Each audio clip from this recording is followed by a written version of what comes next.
gure denporan ez zegoen YouTube. Nik 15-16 urte neuskala,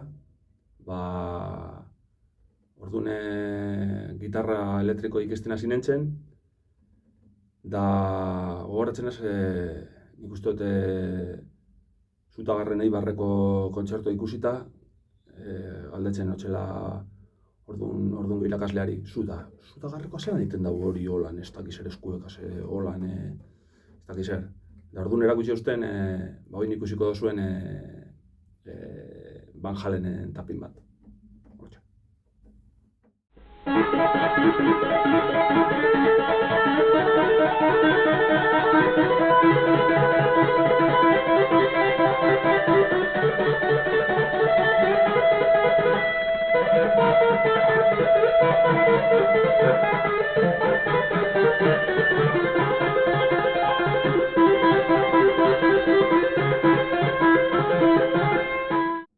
Bueno, da horrez gain, Van Halenen beste kanta bat.